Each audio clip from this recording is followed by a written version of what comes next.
Strong. They're strong, and they're great. These are great people. And thank you very much. This is a very important day to me because we're bringing back an industry that was abandoned, despite the fact that it was just about the best, certainly the best in terms of power, real power. And I'm very honored to be doing this. Other countries went to beautiful, clean coal, and they've stayed there for many years, like China. China's opening 2 plants every week.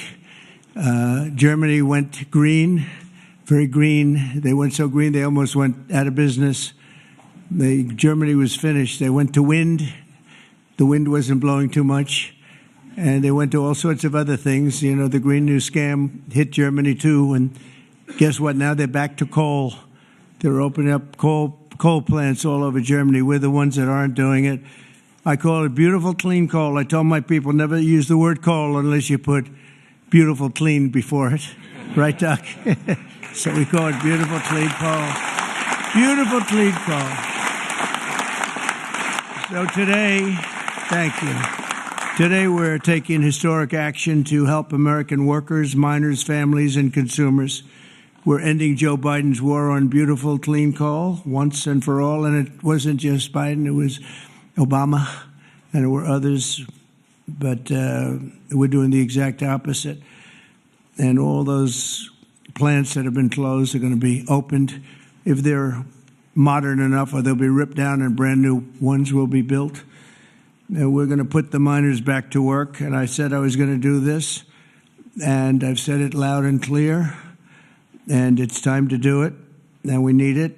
And I look at these people behind me. I don't want to have any arm wrestling contests with any of them, but they've had a little more practice with the lifting things, I will say. But they are great people, and I know them indirectly for a long. That includes you guys for a long time, and they're great people and with great families, and come from areas of the country that we love and we really respect. And I want to thank Secretary Doug Burgum for doing such an incredible job. From the day I met him, I knew I wanted to have him in my cabinet.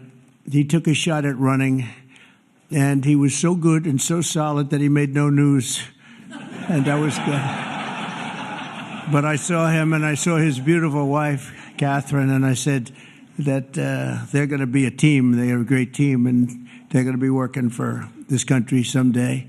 And one of the first people I called after I won. So thank you very much. And along with the Energy Secretary, Chris Wright, and I was going to make Doug actually the Energy Secretary. And he said, sir, you have one person who's much better than me at this, Chris Wright. I said, who the hell is Chris Wright? I have no idea who he is. And then I learned that he's the most respected person in the energy business by far, far and away. For Doug to say that Doug's got a big ego, it was very tough for him to say that. Catherine was there, right? Catherine, you said, wow, I've never heard that before. But Chris, you guys are fantastic. Stand up. All three of you, please stand up.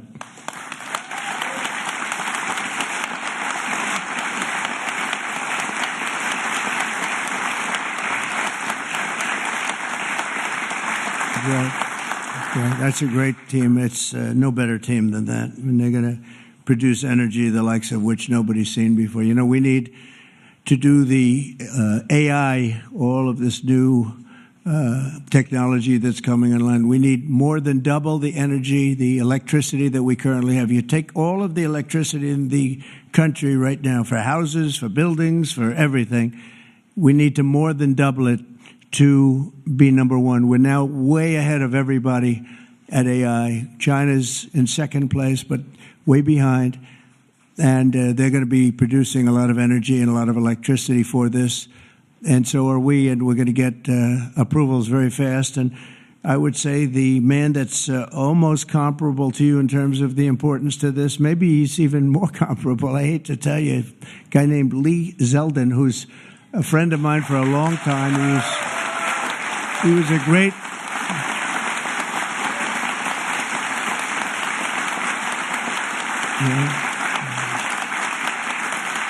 Lee was a great lawyer, and he ran for office, and he won immediately.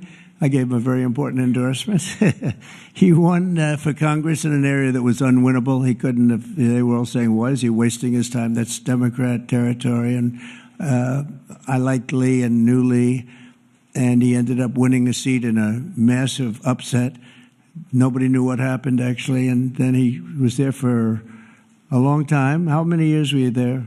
8 years. Was very popular, and then he almost ran. He almost won the governorship of New York, which is lost by a few points, which was an amazing run. And I said, we got to get you in with us in some form, and we did. And he's head of the environmental agency, EPA, and doing a great job. And I said, if we have a nuclear power plant, Lee, can you get it approved in less than a month? He said, what? He said, I'll do it faster. And by the way, he'll do a fast job, but he's going to do also a great job. It's going to be an important job. We don't even smile about it. But, you know, I've been involved in the approval process for a long time, having been in real estate. And you go years and years and years for absolutely nothing.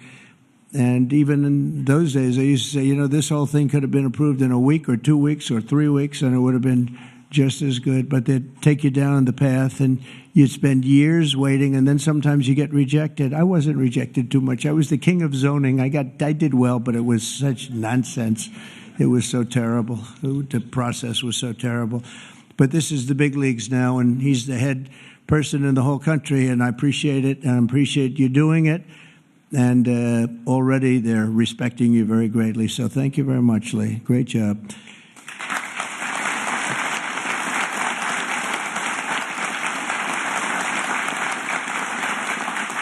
So we have a lot of senators and congressmen and women, and I'm going to just introduce the ones that I see here. Because, you know, it's always a problem when I do this because I leave one or two out, and that's the end. I never get their vote again. I never get their vote. It takes years to recover, but we'll give it a shot because Senator John Barrasso, who's my friend and a great gentleman. Thank you very much, John, for being here.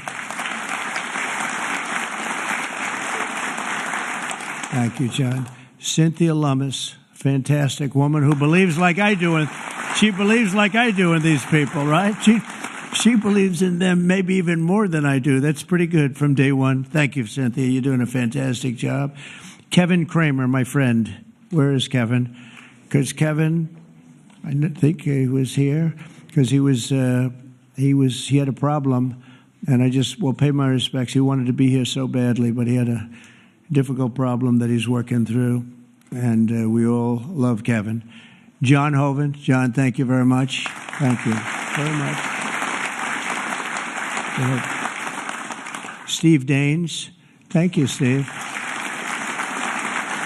And Steve is a picker of great candidates, like he picked a guy named Tim Sheehy, who's here. Where's Tim?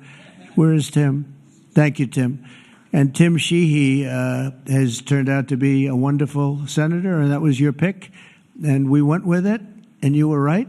And we have a great one in Tim. So thank you, Tim, and thank you, Steve. Shelley Moore Capito. Shelley, thank you very much. West Virginia. From West Virginia, she has to you have no choice. Even if you didn't like it, you have to like all, right? But they were doing a number on you. They were doing a number on you with the coal stuff. And you have not only coal, but you have among the best coal anywhere in the world. So thank you very much. A friend of mine for a long time, I'm the one that got him to change his religion, in a sense. He changed the party. He went from a Democrat. I said, Jim, you're not a Democrat. But he changed to Republican. He's one of the most popular Republicans and one of the most popular political leaders in the country, Jim Justice. I call him Big Jim. Big Jim Justice. Good. You look good, Jim. And he was in the business. And so am I doing the right thing? You would know better than anybody in this room. Am I doing the right thing, Jim? I think so, right? Thank you very much, Jim. Cindy Hyde Smith. Cindy, thank you, hon. Very good. Good job. People are going to be happy. And all friends of mine. Mike Lee. Mike, thank you very much. We have a lot of people from Congress, congressmen and women, representatives. Morgan Griffith. Morgan, thank you. Thank you very much. Bruce Westerman. Bruce, thank you, Bruce. Bob Latta. Bob Latta. Thank you, Bob. Good job. Troy Balderson. Troy, haven't seen you in a long time since that early race. I endorsed him before anyone knew who he was, and he ended up winning. That was another surprise, right? That was a long time ago. Yep, you're doing a great job. Thank you very much, Troy. Carol Miller. Carol, thank you. Carol, West Virginia. Riley Moore. Riley. Hi, Riley. Thanks. Mike Boast. Mike, thank you very much. Troy Downing. Troy, thank you. Oh, he has something. What is that, coal? Is there coal in that bag? Huh? Even better, it's clean coal. I like it. I'll take it right now. Thank you very much. Hal Rogers. Hal, thank you. Thank you, Hal. Andy Barr. Thank you, Andy. Good luck with everything. I hear good things. Troy Downing. Troy, thank you. Thank you. Thank you. Thank you very much, Troy. Hal Rogers. Oops. Harriet Hageman. Harriet. Hi. How are you, Harriet? We just left Harriet. This is one of the finest attorneys you will ever see. I have seen her in action, and she is brutal. I never want her against me, that I can tell you. Dan Muser. Dan. Thank you, Dan. Thanks, Dan. Good job you're doing. Wesley Hunt, my friend, too. Wesley, great. I love your commercial. Pete Stauber. Pete, thank you, Pete. Great hockey player he was, right? Great hockey player. And a great gentleman just broke the record of Wayne Gretzky. The great one is Wayne Gretzky, but we have another great one, too, huh? Just broke the record. It was great. Governor Greg Gianforte. Greg, nice seeing you. Good, Greg. Thank you very much, Greg. Bill Lee. Bill, thank you very much. Patrick Morrissey, West Virginia, just got elected. Mark Gordon. Mark, thank you. Thank you very much. And we have a lot of others, and I'm in trouble because I don't know. I got 5 or 6 others that I see quickly, but I'm just not going to do it. Don't hold it against me, because we have to get back to the most important people in the room, these people. You know that, right?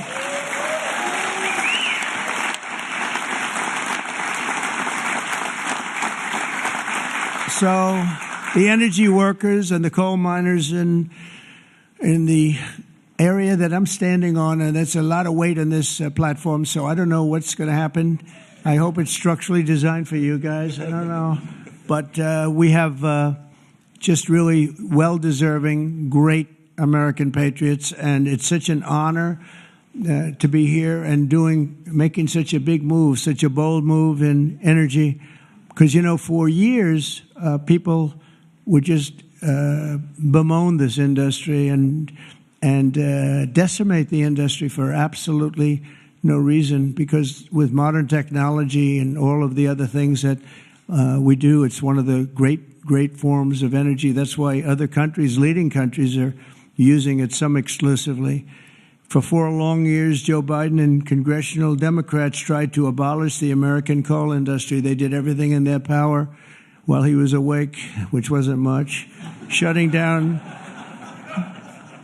dozens of coal plants, banning coal leases on federal lands, and putting thousands and thousands of coal miners out of work, destroying their lives, actually, destroying their lives. I'll never forget when I went to West Virginia, which I won by 48 points, I think, right? Big Jim, I won by 48 points. But in the first campaign where Hillary Clinton was about 4 states too early, and she was talking about how bad coal was and how they were going to teach coal miners how to make widgets and gadgets and technology, which they didn't want to do. They want to mine. One thing I learned about the coal miners, that's what they want to do. You could give them a penthouse on Fifth Avenue and a different kind of a job, and they'd be unhappy. They want to mine coal. That's what they love to do. And she was going to put them in a high-tech industry where you make little cell phones and things. I don't know. Do you think he'd be good at that? I don't know. I would be. You don't want to be. And she was brutal about 3 weeks before, but then she had a problem. She went to West Virginia looking for votes, and that was a bad situation. You remember that? And there was a coal miner around the table with his family, and he was in tears because of what they had done to him and his family. And I hope he's still around, but that man made quite an impression on the world and the public.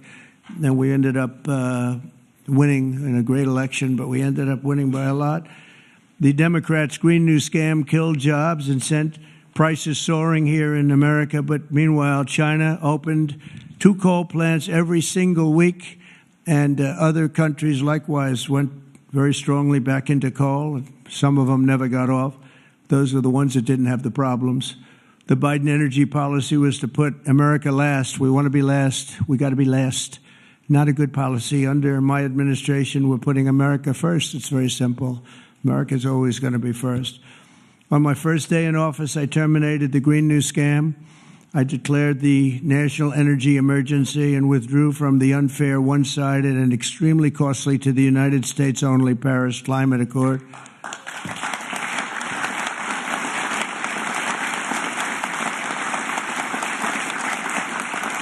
You know, under the Paris Climate Accord, we had a terrible situation. We would have paid over $1 trillion. Think of it, over $1 trillion. And Russia was paying almost nothing. Russia had a 1992 standard. China was paying nothing. China didn't kick in until 2035. This was 5 years ago. So they didn't kick in for many years. India had no standard whatsoever. But we had the highest standard you could imagine. We had to start paying from day one. And we had to pay lots of money. We paid for everything. So I was not a big fan of the Paris Accord, and I let it be known, and I got out of it early. Then they went back into it, and now we get back out of it.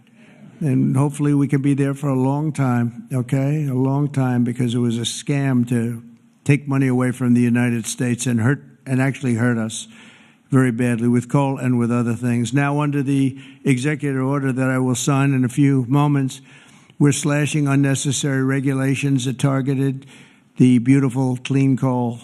We will rapidly expedite leases for coal mining on federal lands, and these 2 gentlemen are going to do a real job of it. You've already started.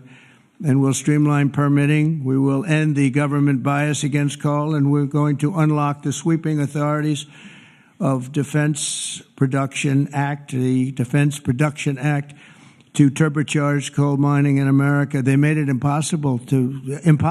You actually, I know a friend of mine has a plant. He said, you know, it's a shame. I'm ripping it down and I'm replacing it with another form of energy. I won't tell you because it's also very good, but it's not as powerful as this. He said, you know, the plant I'm building, the new plant, is literally half as good. It's no less, you know, it's not probably even as good environmentally, but he said it produced half the power for more money, much more money.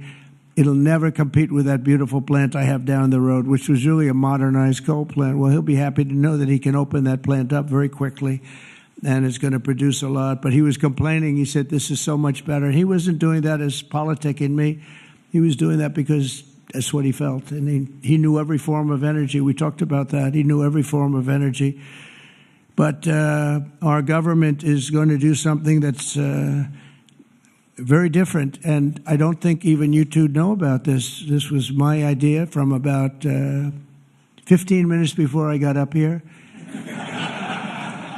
We're going to guarantee that we have a strong business for many years to come, that your coal companies and your miners don't get all excited about their jobs, and then should a radical left liberal become president, they end the business right away, and somebody's built a plant and spent hundreds of millions of dollars in building a plant, and the plant is going to be closed because a Democrat got in or a liberal got in. They're opposed to coal, and Republicans are very much for it, clean coal. And we're going to give a guarantee that the business will not be terminated by the ups and downs of the world of politics. So should somebody come in to this very important office and say, oh, well, you spent hundreds of millions of dollars and you guys have given up your life because you want to be in coal, and then all of a sudden you don't have a life anymore because it's what you know the best? That's not going to happen. We're going to give a guarantee that it's not going to happen, so that if somebody comes in, they cannot change it at a whim. They cannot just going to go. They're going to have to go through hell to close you up. All right, so that's pretty good. We're going to give that in the form of a guarantee that we're writing on right now structurally and from a legal standpoint. So your investments are going to also be protected.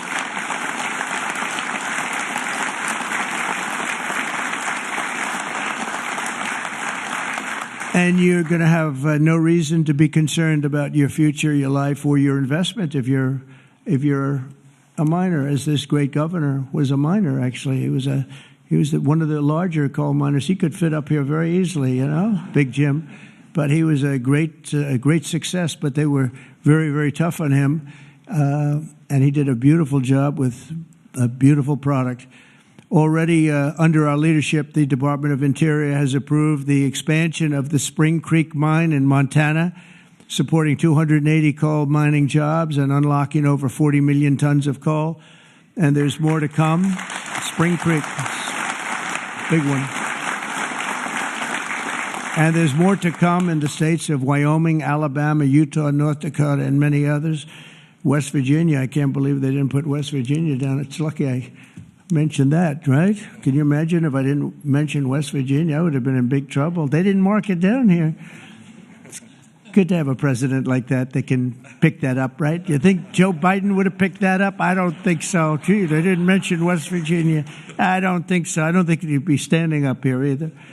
The value of untapped coal in our country is 100 times greater than the value of all the gold at Fort Knox. And we're going to unleash it and make America rich and powerful again. Under this order, I'm also directing Secretary Wright to use billions of dollars in federal funding to invest in the next generation of coal technology, which is an amazing technology in terms of getting the full potential of coal and also doing it a very clean, environmental way. Pound for pound, coal is the single most reliable, durable, secure, and powerful form of energy there is on Earth today. It's a big statement. You never hear those statements, you know. You've never heard that before from a politician, have you? Well, maybe from that politician, but not too many. But that's the way it is. I say it again. Pound for pound, coal is the single most reliable, durable, secure, and powerful form of energy. It's cheap, incredibly efficient, high density, and it's almost indestructible. You could drop a bomb on it, and it's going to be there for you to use the next day, which you can't say with any other form of energy. You're virtually indestructible. Most importantly, we have more of it here in America than anywhere else on Earth. We have more coal than any other country. You go to Australia, they have fantastic amounts of coal. You know who they sell it to? China. They sell it to China. They're nearby. They sell a lot of it to China. But we have more than anywhere else on Earth. We also have more liquid gold than anywhere on Earth. So we're really an energy behemoth, but we're unleashing that also. That's going to be another part. But I didn't even want to mention that. It's not down here because I didn't want to mention today is about clean, beautiful coal. So I'm going to give this to you. This big guy. Should I give it to him? Yeah. You take that. Thank you, Mr. President. Okay.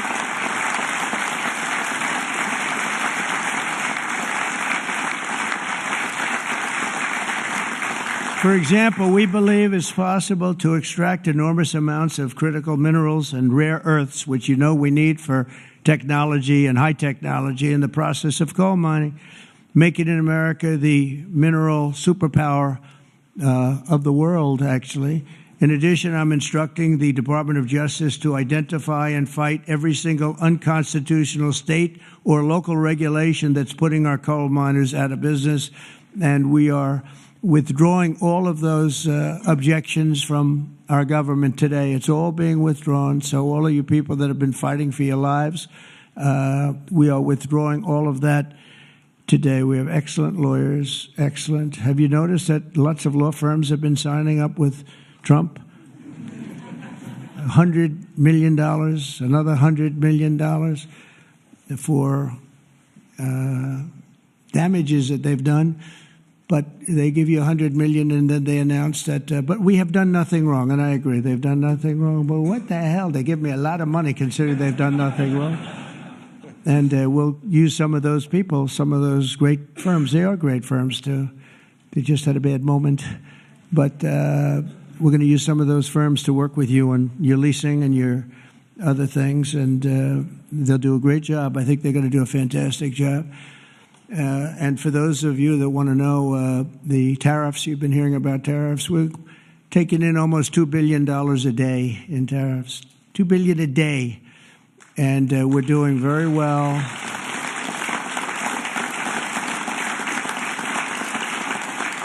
And we're doing very well in making, I call them tailored deals, not off the rack. These are tailored, highly tailored deals. Right now, Japan is flying here to make a deal. South Korea is flying here to make a deal, and others are flying here. I mean, my only problem is I'm not sure I have enough. We're going to have to use those great law firms, I think, to help us with that. But we're going to probably do that, actually. We're going to use them, and we're getting them for the right price, because we need a lot of talent. We have a lot of countries coming in. They want to make deals. If I told them about making those deals 2 years ago or 3 years ago or 5 years ago, they'd be laughing at us. Now they're all signing up. Mike, you know that. So it's going to be a great thing. But we're think of that, $2 billion a day. That's a lot of money. That's a lot of money even in the coal business, isn't it? Huh? It's a lot of money. And America is going to be very rich again very soon. You're going to see that happening. You see it all along. And it's so that whole situation that, it was somewhat explosive. But if we didn't do that, we wouldn't be talking the way we're talking right now. It's been amazing what's happened. Sometimes you have to mix it up a little bit, but we've had great consideration. We've had talks with many countries, over 70. They all want to come in. Our problem is can't see that many that fast. But we don't have to, because, as you know, the tariffs are on, and the money is pouring in at a level that we've never seen before. And it's going to be great for us. And it's going to be great for other countries. We've been ripped off and abused by countries for many years with the tariff situation. They've used tariffs against us. We didn't use tariffs against them or in any way. I mean, we just didn't use them of any monumental proportion. And so we are doing it now. We have tariffs on cars. We have tariffs on lumber, tariffs on steel and aluminum. Steel plants are going up because of it all over the country. We have 25% tariffs on steel and aluminum. And I think the steel workers like me even more than the coal miners like me. I'm pretty sure that that's true. We have, instead of having no steel business, I put them on originally in my first term. We wouldn't have had one steel mill in the United States if I didn't do that. And now we upped it, and we not only are we taking in a lot of money, but we're protecting our workers, our steel workers. We're protecting our steel industry. And one thing that steel and things like steel you need, because you need it from a defense standpoint. You need steel for your tanks and your planes and your everything. And certain industries you can get away with not having, but others you need, and steel is one you need. So I want to let you know that's in full force and effect. And literally as we speak, I spoke to executives in the steel industry over the last few days, and they're all coming in to build plants in the United States of America, because if you build them in the United States, you have no tariffs to pay. There are no tariffs to pay, zero. If you build them outside using outside labor and hurting our businesses, and you send your product in, you have to pay a price for that, and they will be having tariffs, as you know. It's an amazing thing. This has been something used against us for many years by other countries, China in particular, but others, not just China, others, and taken advantage of us, ripped us off, and left us for dead, frankly. And I believe if I didn't become your president, I believe that this country would have had problems like they've never had before, because it was serious damage in so many other ways, not only the border where people came rushing into our country from prisons and jails and mental institutions, murderers, drug dealers, and some vicious criminals. 11,088 murderers came into our country. We have to get them out. We're getting them out. 11,088. Of that number, half committed murder on more than two people. And this is what they allowed into our country with their open border policy of lunacy. And we're taking care of that, just like we're taking care of you today. We're taking care of that. I want to thank Kristi Noem and Tom Homan for doing an unbelievable job. The whole thing is what the job they're doing is incredible. It's really an unforced error. It should have never happened that we have to be spending such time and resources, Mr. Senator, right, on getting people out of our country that shouldn't be here. I mean, literally from mental institutions, insane asylums were opened up and emptied into our country. Prisons from all over the world, not just South America, prisons from, think of this, from Africa, the Congo, a lot of people from the Congo, prisons in the Congo, prisons from Asia, from all over were opened up. And I knew that when I heard it was an open border policy. I said, if you do that, every country is going to be dumping people that they don't want into our country. And that's what's happened, but we're cleaning it out. And the courts, we had a good decision, as you know, from the Supreme Court, allowing us to do that. We have judges that didn't want us to do it. We have judges that wanted the very evil gang members from Trendy, Araqua, and MS-13. They didn't want them taken out of the country and put in very powerful prisons. When you look, you've all seen those clips, pretty amazing clips. But I want to thank El Salvador. They've done an incredible job. But we've been fortunately winning those cases. But we have judges that are out of control that say, oh, bring them back, bring them back. We don't want them back. We don't want them back. Can you imagine? You spend all of that time, energy, and money on getting them out, and then you have a judge that sits there, a local judge who sits there, federal judges, sit there and says, no, bring them back. One was brought back, or they want to bring him back because he wasn't a member of Tren de Araqua.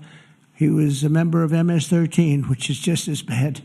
So they misidentified him, but it sounds to me like he was a member of MS-13, so they want him brought back because he wasn't treated properly. It's we got to be smart. Our country's got to get a lot smarter than it is, but we have to give the people that are empowered to do this kind of work, and it's not pleasant work. We have to give them the option of making our country great again, and that's what they're doing. And I have great respect for those people, and they're doing it out of love. They could get a much easier job. They're doing it out of love for our country. It's so important. Just like I'm doing this with coal today for love for our country.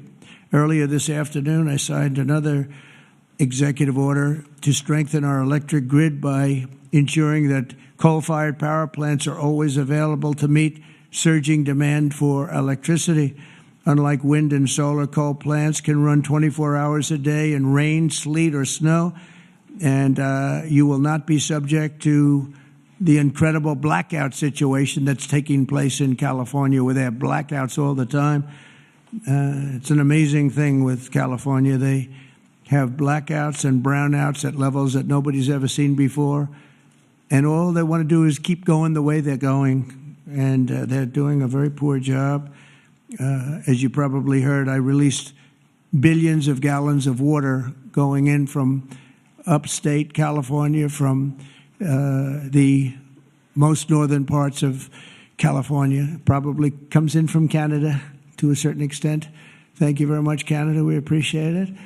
And I released it. It was being sent out to the Pacific Ocean. I've been working on Gavin and some of the politicians for years, and they didn't want to do that because they were protecting a smelt, a fish that was perhaps in trouble, but it's not unique to that area.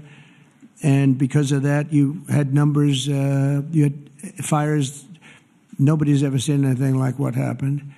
Think of what it would have been like if you had fire hydrants that had water in them, if you had sprinkler systems in houses, a lot of these luxury houses where they had beautiful sprinkler systems, there was no water. They had no water to put out the fires. Water is very good for putting out fires. You know, they just didn't learn it. But we now have millions of gallons, billions actually, they say, of gallons of water pouring into California from the Pacific Northwest, I guess they would say, mostly Pacific Northwest, but other parts of the northern sections of California and beyond. And it's a beautiful thing to see. I saw a picture of it this morning. The water's just flowing down there. I said, why didn't they do this? I told them to do it my first term. I said, do it. And I don't know. I think the second term is just more powerful. They do it. When I say do it, they do it, right? And we actually had to do some pretty strong things to get them to open it up. They had, think of this, they had all that water pouring out right into the Pacific. They had a big valve, like a giant valve as big as this room, and they turned the valve. Takes 1 day to turn it, and they face it toward the Pacific Ocean, and the water, all that was coming down, all millions and millions of gallons coming down, they put it into the Pacific Ocean, which for the Pacific Ocean is like a drop of water. But for California, it would have been unbelievable. So we did it. I'm very proud of the fact that we did it. We did that against a lot of heat and a lot of environmental nonsense. From now on, we'll ensure that our nation's critically needed coal plants, as an example, remain online and fully operational. They're always going to be operational. And again, we're going to have guarantees that government cannot close them down, close you down, and destroy your lives. To that end, I'm also instructing Secretary Wright to save the Choy coal plant in Arizona, big plant, which has been slated for destruction. We're going to keep those coal miners on the job. Going to tell them to just remain calm, because we're going to have that plant opening and burning the clean coal, beautiful clean coal, in a very short period of time. You know all about that, right?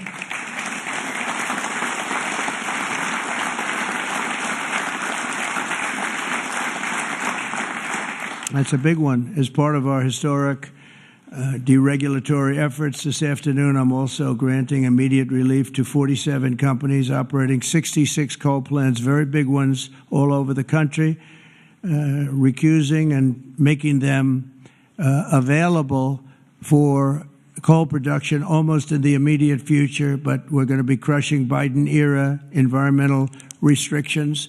These are restrictions that made it impossible to do anything having to do, frankly, with energy, even beyond coal. It's really beyond even coal. We have clean air, we have clean water, and now we have clean coal. And at the same time, we're going to do other things and with other forms of technology and also energy, like our country has never really seen before and never been known to do before, because of all sorts of restrictions having to do with the Green New Scam, which, by the way, was devised by somebody that never even studied. You know that they never even studied anything to do with the environment. It was a young congresswoman. She came up with the idea. And based on that, I guess we only have, well, actually, we should have all been gone, because they gave us only a few years left on Earth, right? Right, Greg? We were going to be gone. We're all going to be gone. The environment, no. What they have to worry about is the nuclear heat. They don't have to worry about environmental heat. They have to worry about nuclear heat. And if we're smart, we're working on that right now with others having to do with Iran and some other countries. But that's the heat you're going to have to worry about.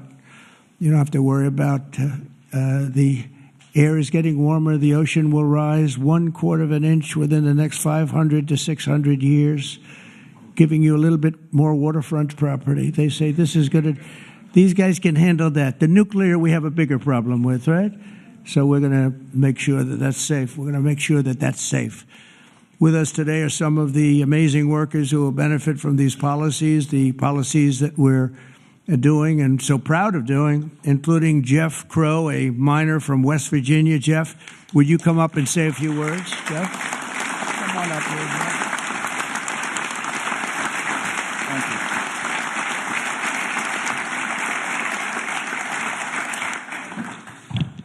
Good afternoon, Mr. President. I want to first thank you for having me and my fellow miners here. It is an honor and a privilege to be a part of today's events. I believe this past November that America clearly spoke about what we wanted for our country. It is reassuring for Americans to have a president in office who will truly put the United States of America above all else.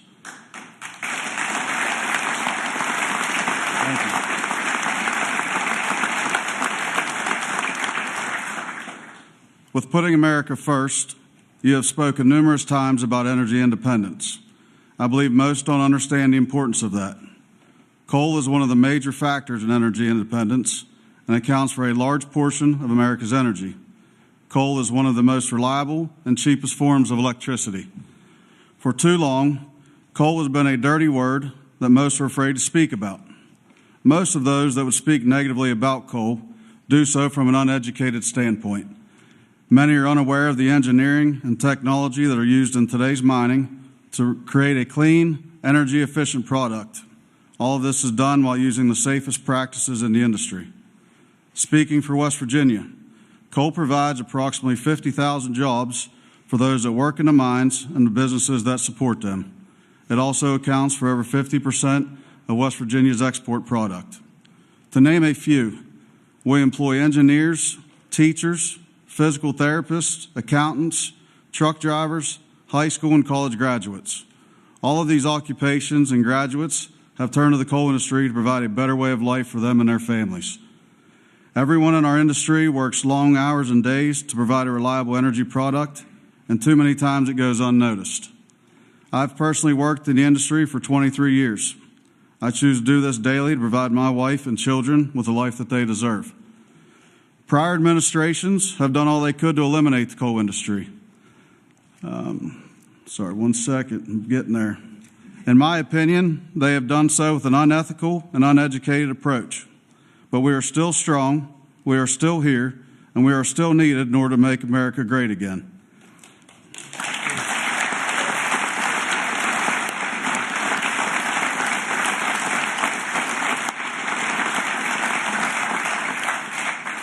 Having a president and an administration that understands the need and importance of coal is more than appreciated.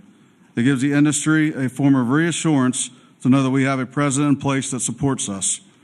For my family to the over 3,000 employees of ACNR, and for the coal companies, miners, and businesses throughout our great country that rely on the coal industry, we say thank you for your continued support.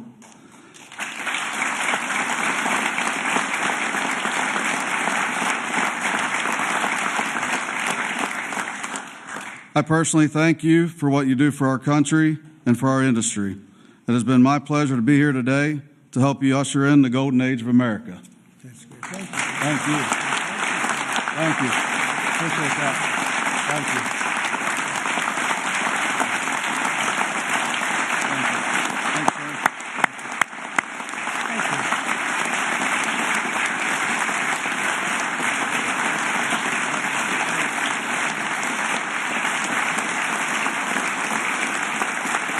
You did a good job. Let me have that speech. I want to have that. Yes, sir. You know, I had a couple of good lines in there when I came from. No, actually, what I want to do, I'm going to sign it for you because I mean, he worked hard. Look at it, and look how good his eyes must be to read that. I lost it once. And hopefully you can sell it tonight for a lot of money.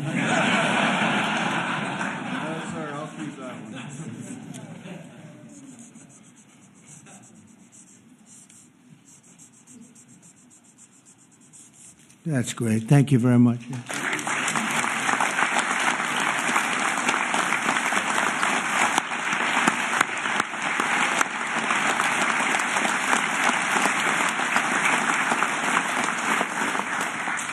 Thank you very much, Jeff. And also with us is Tony Campbell of the East Kentucky Power Cooperative. And Tony's quite a gentleman and very respected in the industry. Come on up, Tony. Thank you.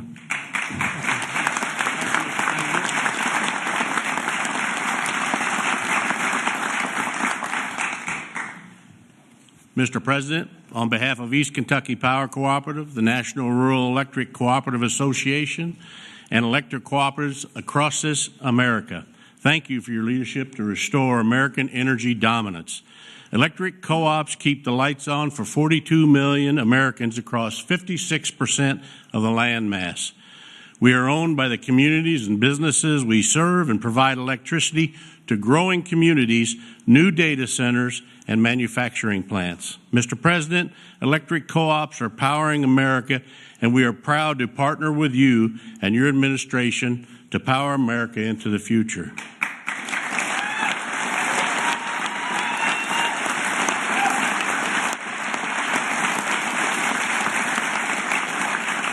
Our electric cooperatives in Kentucky understands the importance of reliable, affordable, and American-made energy, especially coal and natural gas. Coal fuels most of the electricity generated by our cooperative. America must keep coal plants open and running to ensure reliable electricity when we need it most. To meet growing demand over the next decade and ensure fuel security, America will need more always available electric generation power, such as coal.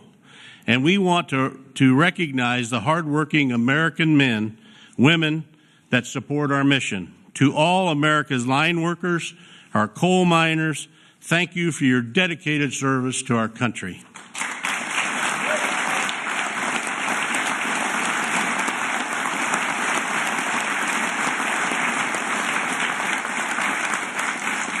Affordable and reliable electricity is the cornerstone of our economy, especially American manufacturing. However, too many government leaders have pushed policies that have made our electric grid significantly less reliable and our energy too expensive. That begins to change now.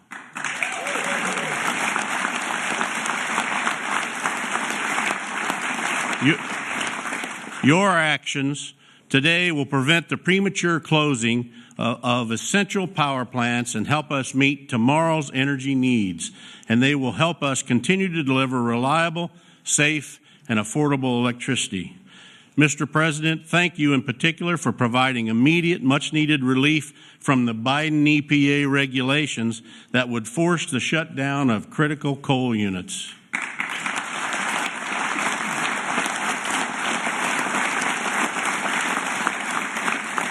Finally, I want to say congratulations on the all-star energy team you've assembled. Electric co-ops have already been working with Secretaries Bergrum, Wright, and Rollins, and Administrator Zeldin, and we are excited for all we can accomplish together. Mr. President, thank you again for your actions today and for your support for the electric cooperatives as we work to keep the lights on in America. Thank you, Mr. President.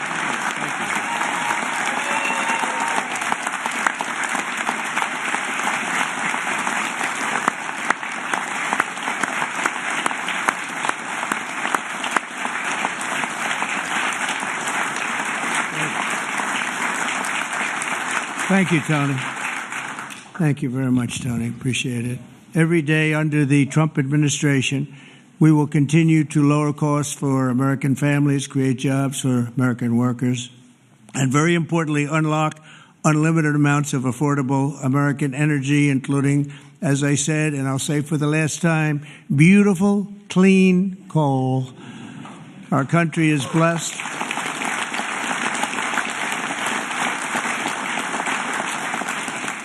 Our country is blessed with the most abundant natural resources on earth, as nobody has what we have.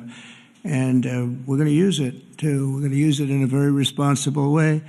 Together, we're going to tap that magnificent potential to give our people the glorious future that they deserve, better than they've ever had in the past. I mean, they had a good future.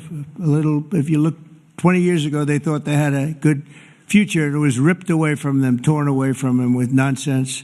And we're not going to let that happen. This is going to be a glorious future for them. And I want to thank everybody for being here. And I want to thank you and you and you and that whole group and our senators, by the way, and our great congressmen and women for being here in such a large number, because you've been helping us make these decisions. These are big decisions, and this is a really big one. And this is one that's going to be, I think we're going to look back and with great pride at what we've done today, not just in putting people to work, but at really reawakening our country. And thank you very much, and thank you all for being here. Thank you very much.